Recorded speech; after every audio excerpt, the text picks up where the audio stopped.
কোরআন হাদিস প্রতিষ্ঠার জন্য যারা চেষ্টা করে তাদেরকে যে অন্যায়ভাবে হত্যা করা হয় তারা শহীদের মর্যাদা পাবে কি? কোরআন হাদিস প্রতিষ্ঠা করার জন্য যারা সুন্নাত পদ্ধতি চেষ্টা করে, এখন মুশকিল হলো কোরআন হাদিস প্রতিষ্ঠা করার জন্য আপনি সুন্নাত বিরোধী পদ্ধতিতে কাজ করছেন, এমন কাজ করেছেন যেটা আল্লাহ রসুল আপনাকে হুকুম করেননি, আপনার ভুলে আপনি মরে গেলেন। যেমন মনে করেন আমি এখানে কোরআন আর সুন্নাহ প্রতিষ্ঠার জন্য দাওয়াত দিচ্ছি, একজন এসে মাথায় লাঠি মারলো, আমি মরে গেলাম, অবশ্যই আমি শহীদ। আমি কোরআন সুন্নাহ প্রতিষ্ঠার জন্য কাজ করছি, একজন বললো যে ভাই আপনারা দাওয়াত বন্ধ করে দেন, মনে করেন ডিসি সাহেব এসপি সাহেব এসে বললো ভাই এখনই প্রোগ্রাম বন্ধ করে দেন, আমি কি করবো বলেন? সুন্নাত কি বলে? সুন্নাত কি বলে? সুন্নাত বলে প্রোগ্রাম বন্ধ করে দিয়ে আমার উপরে ফরজ। কারণ প্রশাসন রাষ্ট্র যদি এমন হুকুম দেয় যেটা ইসলামের হুকুমের সাথে কন্ট্রাডিক্টরি না, আমাকে মানতে হবে।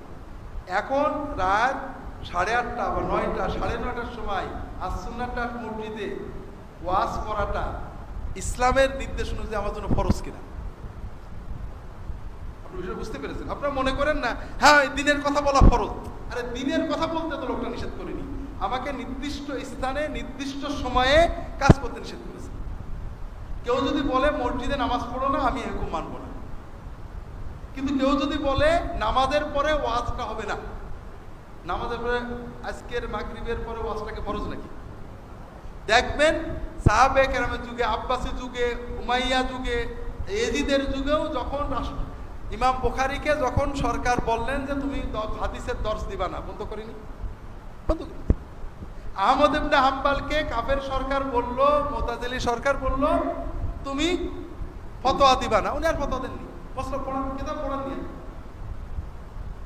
এখন যদি আমি বলি আমি দিনের কথা বলবো না, পুলিশের একটা মারলাম ঘুষি, পুলিশের লাইফেল কাটিয়ে দিলাম বাড়ি, পুলিশও আমার দিল গুলি, এটাকে আমি শহীদ বলবো কি করে?